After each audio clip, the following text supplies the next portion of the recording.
देखो हमारे पास क्वेश्चन है, बाकी बच्चे देखेंगे, अब जिसने कर लिया ठीक है। Classify following reaction into redox and non redox reaction. हमें क्लासीफाई करना है इस रिएक्शन को, जो कौन से रेडॉक्स है और कौन नॉन रेडॉक्स रिएक्शन है। And if there is redox reaction then find oxidizing agent and reducing agent also. अब इसमें CaCO3 give CaO plus CO2। CaCO3 sir में, हाँ सर ये सेकंड वाले में सीयू तो किसी भी ग्रुप में नहीं है, तो सीयू को कैसे लेंगे? ना सीयू का कुछ होता है ना एस का, तो हाँ, फिर गुड ये कैसे पता गुड चलेगा? गुड गुड यामिका, ये क्वेश्चन बहुत अच्छा है। अच्छा रिया, आपने कैसे फाइंड आउट किया CU का ऑक्सीडेशन नंबर सेकंड में? हेलो सर रिया। क्योंकि सीयू वहां जाके रिड्यूस हो रहा है और जेडन पे ऑक्सीजन ऐड हो रहा है, तो नहीं, हमें इसलिए। ऑक्सीडेशन नंबर से बताना है, ऑक्सीडेशन नंबर से, ऑक्सीडेशन नंबर से बताना है, क्योंकि अगर आपने एडिशन से बताया तो फिर आंसर बहुत सारे गलत हो जाएंगे। जैसे देखो एग्जाम्पल मैं बताता हूँ, एक एग्जाम्पल देखो रिया, ये देखो Na+H2,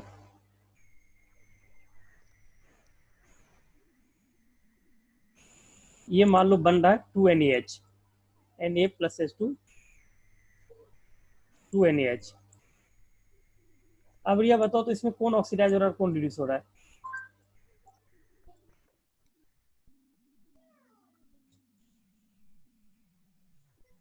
Na का क्या हो रहा है? हाइड्रोजन का एडिशन हो रहा है Na में, तो क्या होगा Na का?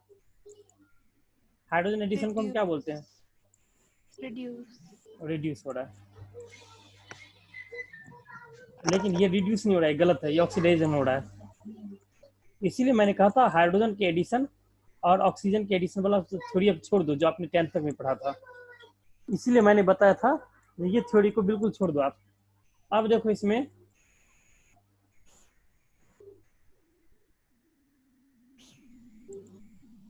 Na के ऑक्सीडेशन नंबर जो मैंने बताया था, इतना देर से अगर मैं ऑक्सीडेशन नंबर सिखा रहा हूँ तो आपको ऑक्सीडेशन नंबर ही अप्लाई करना चाहिए। Na का ऑक्सीडेशन नंबर बताओ क्या होगा, बताओ तो एक एक करके। +1। नहीं, Na का +1 तब होता है जब वो कंपाउंड में होता है। 0। हाँ, एलिमेंट जब अकेला होगा तो that is there oxidation number will be 0। H2 का ऑक्सीडेशन नंबर बताओ कितना होगा? 0। 0। बिल्कुल। अब यहाँ Na का +1 लिखना है, क्योंकि ये कंपाउंड के अंदर है। जब कंपाउंड फॉर्म करता है तब वो +1 होता है। और हाइड्रोजन का ऑब्वियस एक्स मान लो, या हाइड्रोजन मेटल के साथ तो हमें पता है Na मेटल है, -1। -1। तो अब बताओ सोडियम का इंक्रीज हो रहा है या डिक्रीज? इंक्रीज। और इंक्रीज को हम क्या बोलते हैं? ऑक्सीडेशन। ऑक्सीडेशन। तो देखो यहाँ सोडियम का ऑक्सीडेशन हो रहा है, तो इसलिए मैंने हाइड्रोजन वाला डिफिनीशन जो था या ऑक्सीजन का एडिशन वाला डिफिनीशन था वो मना कर दिया था आपको। और हाइड्रोजन का देखो यहाँ पे क्या हो रहा है, रिडक्शन।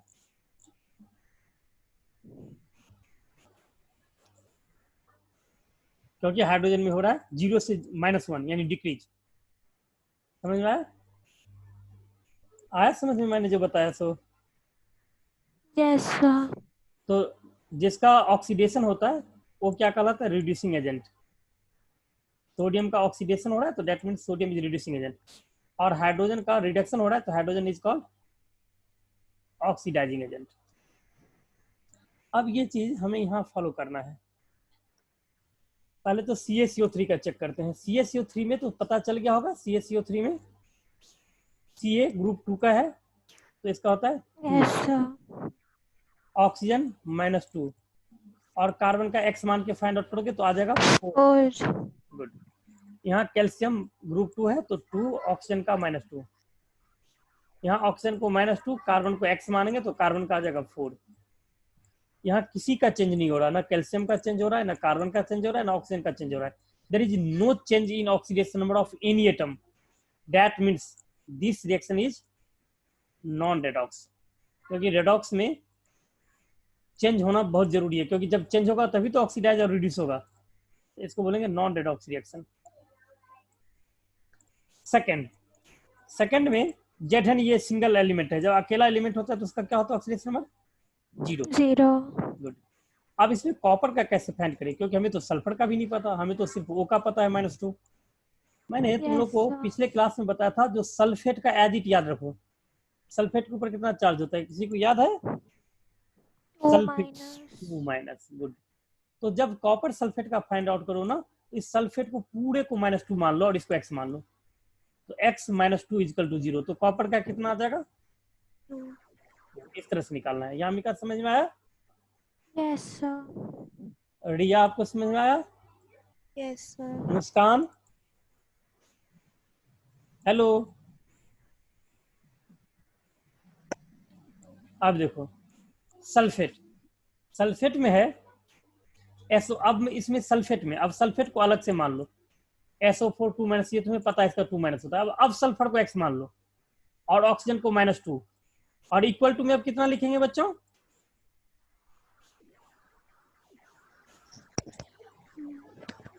0. 8. इक्वल टू में, इक्वल टू में क्या लिखेंगे, 0 या -2? जैसे मैंने यहाँ सल्फर का, मुझे सल्फेट है, यहाँ देखो जहाँ मैं लिख रहा हूँ, सल्फेट में सल्फर का मुझे फाइंड करना है, तो सल्फर का हमने x मान लिया, ऑक्सीजन का होता है -2। इक्वल टू में कुछ लिखना पड़ता है ना, क्या लिखें? Minus. 0. 0। 0 कब लिखते हैं? 2. 2. 2. हाँ, -2. -2।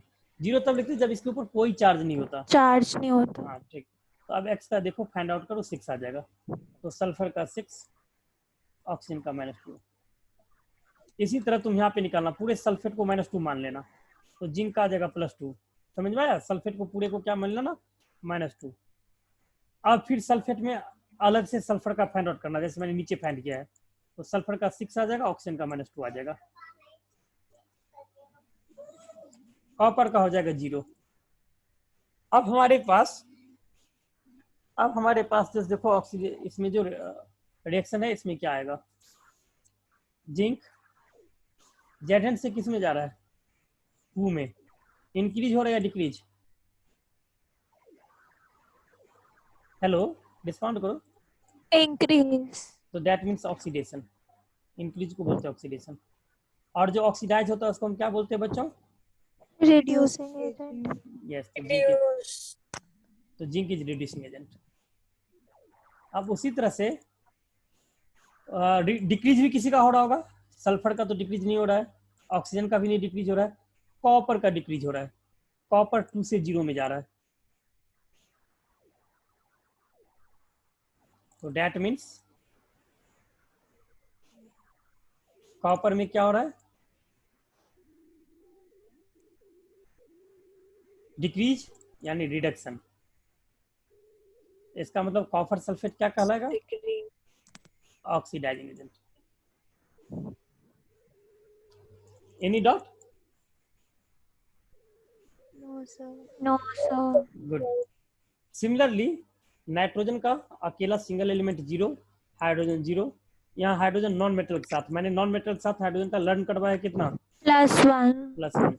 n को x मान लेना, -3 आ जाएगा। इसको 2 लिखने की जरूरत नहीं, जब तुम x मानोगे ना तो सिर्फ यहाँ पे x लिखोगी, x +3 -+1 इक्वल टू 0। ये 2 लिखने का कोई जरूरत नहीं होता है, तो 2 बैलेंसिंग के लिए लगा हुआ है। ऑक्सीडेशन मत लिखते वक्त तो 2 को हम छोड़ देते हैं, ठीक है। अब देखो, तो इसमें हमारे पास नाइट्रोजन क्या हो रहा है, नाइट्रोजन Oxidize.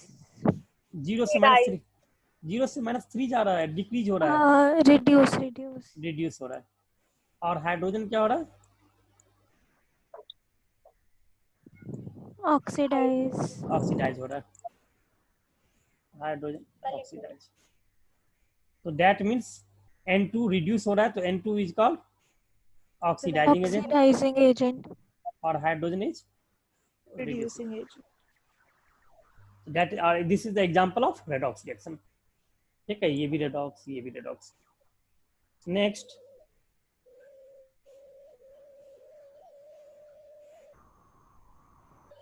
इन HCl, H नॉन मेटल के साथ +1, +1. Cl -1। Na ऑलवेज, Na कभी भी कंपाउंड बनाएगा +1 होगा, ग्रुप 1 है। H का non metal, oxygen non metal है, H का क्या हो जाएगा +1, ऑक्सीजन का आ जाएगा -2। Na कभी भी होता है +1, Cl -1, oxygen -2, H non metal के साथ +1. Any change in oxidation mode of any atom? No, there is no change. No. So that is a non-redox reaction. No.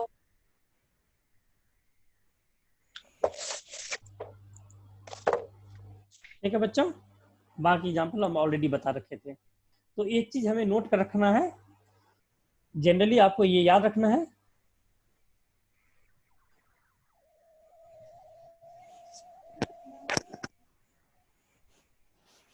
Neutralisation reaction. Neutralisation reaction होता है reaction between acid and base. Neutralization reaction होता है reaction between acid and base, form salt and water. And second, double displacement reaction.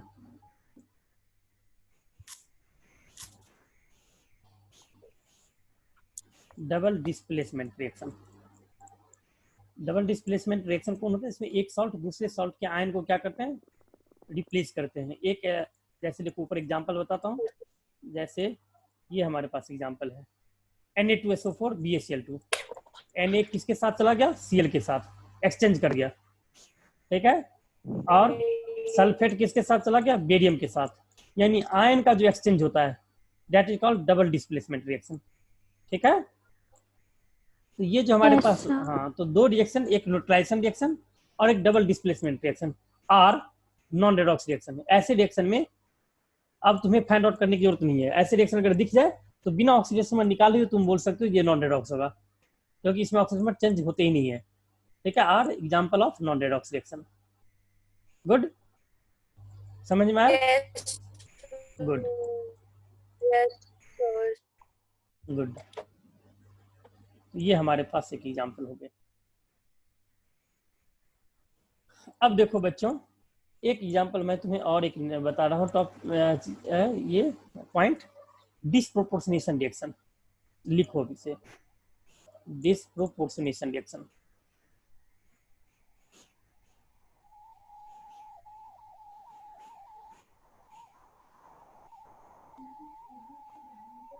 Disproportionation reaction. Disproportionation reaction होता है such redox reaction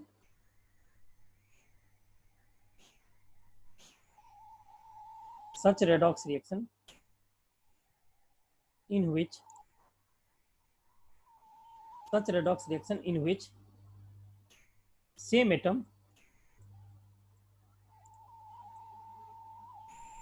undergo oxidation as well as reduction.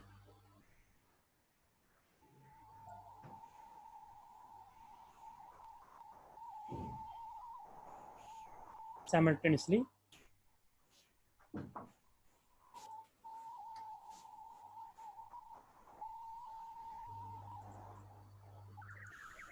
Called disproportionation reaction या short form में DP reaction.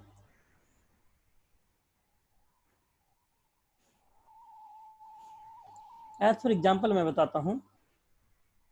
जैसे देखो Cl2 तो जब NaOH के साथ रिएक्शन कराते हैं तो बनता है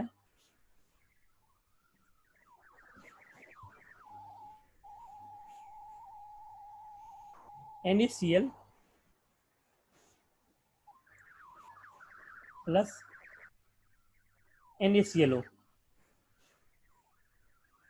अब इसमें बच्चों अगर ऑक्सीडेशन नंबर तुम निकालोगे, मैं भी निकाल देता हूँ, अगर तुम निकालोगे तो Cl2 का 0 होगा. देखते रहो मैं कैसे निकालता हूँ, तुम्हें भी पता चल जाएगा. Cl2 का 0, Na का कितना होता है बताओ, अगर बता सकते हो तो 1. H ऑक्सीजन के साथ है तो नॉन मेटल के साथ तो यहाँ भी 1 +1. हाँ, और ऑक्सीजन का -2. Na +1 ऑब्वियस, Cl का -1 आ जाएगा क्योंकि टोटल का 0 है. Na कहीं भी होगा -+1, ऑक्सीजन का -2, Cl का निकालोगे तो इसका +1 आ जाएगा। अब देखो इसमें मुझे बताओ किसका चेंज हो रहा है। Na का तो चेंज हो ही नहीं रहा, +1 है। ऑक्सीजन का भी चेंज नहीं हो रहा, -2 है। H का भी चेंज नहीं हो रहा, 1 और 1 है। चेंज हो रहा है Cl का। Cl 0 से कहाँ जा रहा है, +1, सॉरी -1 पहले देखो यहाँ, Cl 0 से -1 में जा रहा है। ठीक है, Cl जा रहा है 0 से -1। आया समझ में? हेलो, Cl का 0 से -1 दिख रहा है ना? यस। गुड गुड मुस्कान। Cl का 0 से -1 में जा रहा है और Cl का ही इंक्रीज भी हो रहा है, 0 से +1 भी जा रहा है। देखो यानी सेम एटम क्लोरीन ऑक्सीडाइज हो रहा है और सेम एटम क्लोरीन रिड्यूस हो रहा है। Yamika, hello, Riya, yes sir. हाँ, same atom oxidize, same atom reduce, यानी ये ऑक्सीडाइजिंग एजेंट की तरह भी बिहेव हो रहा है और रिड्यूसिंग एजेंट, दोनों की तरह बिहेव हो रहा है। That is the example of disproportionation reaction, यानी डिस्प्रोपोर्शनेशन रिएक्शन का एग्जांपल ये होगा। ठीक है, आया समझ में? Yes sir. Opposite of disproportionation, opposite of disproportionation is called comproportionation reaction.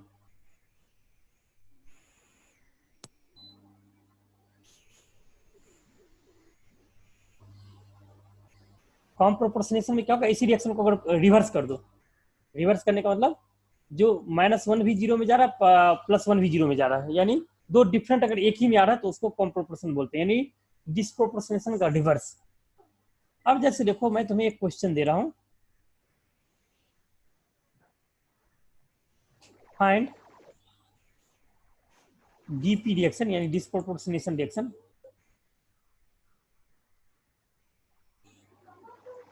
In given example.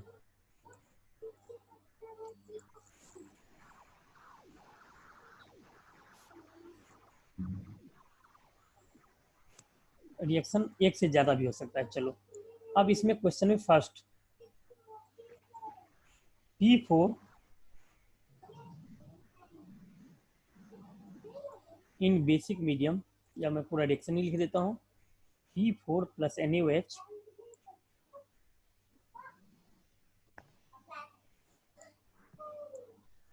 P4 plus NaOH gives PS3 plus NaHPO2, NaH2PO2। ठीक है, second NH4 group 2 Cr2O7 gives N2 plus CrO3 plus H2O।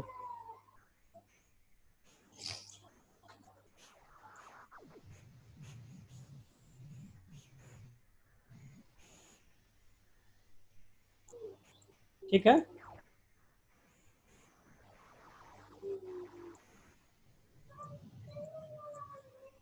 Third है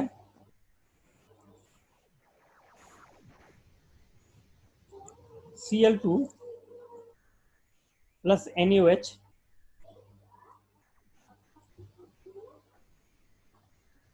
heat NaOH concentrated form NaCl plus NaClO3। Fourth PCl5 on heat, PCl3 plus Cl2। देखो तो इसमें से कौन redox है कौन नॉन रिडॉक्स है, सॉरी नॉन रिडॉक्स नहीं, कौन डिस्प्रोपोर्शनेशन है और कौन नहीं है। ठीक है, you have to find disproportionation reaction. पहला बस मुझे ट्राई करके एक बता दो एग्जांपल। फर्स्ट ऑक्सीडेशन में निकालो, पता चलता जाएगा। सर फर्स्ट वाले में एक में पी डिक्रीज हो रहा है बट एक में इक्वली आ रही है वैल्यू। इक्वल नहीं आना चाहिए, फिर से चेक करो, इक्वल नहीं आना चाहिए, इक्वल नहीं आना चाहिए, कहीं कहीं गलती कर रहे हो, एक बार फिर से चेक करो।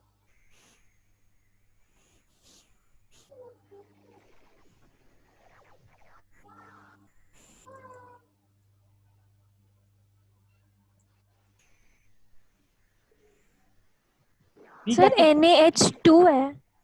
हाँ NaH2 है, बिल्कुल हाँ NaH2 है।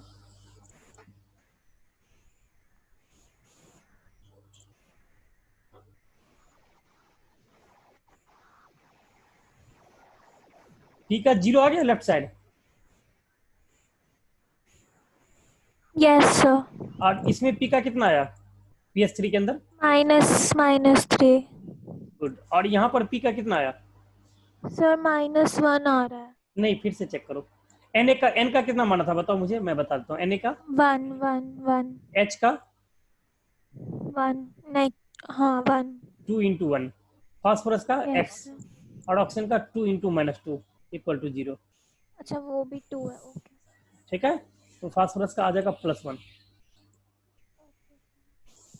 तो ये हो जाएगा डीपी रिएक्शन, क्योंकि एक बार 0 से देखो -3 में जा रहा है और एक बार 0 से +1 में जा रहा है, डिक्रीज इंक्रीज दोनों। क्लियर। Yes sir. सेकेंड में देखोगे CR इसका, अच्छा इसका कैसे निकालोगे, ये 2 नीचे लिखना था, इसका ऑक्सीडेशन में निकालो तो मुझे, इसमें इसका ऑक्सीडेशन में फाइंड करो तो, इसमें तुम लोग को खुद फाइंड करना है ऑक्सीडेशन नंबर। मैंने लर्न करवाया है डाइक्रोमेट NH4+, याद आया, मैंने लिखवाया था NH4 का प्लस होता है और Cr2O7 का 2- होता है, इसको बोलते हैं डाइक्रोमेट आयन, और इसको बोलते हैं अमोनियम आयन। इसको अलग लिखो, इसको अलग लिखो। अब यहाँ से N का X मान के फाइंड करो और यहाँ से क्रोमियम का X मान के फाइंड करो।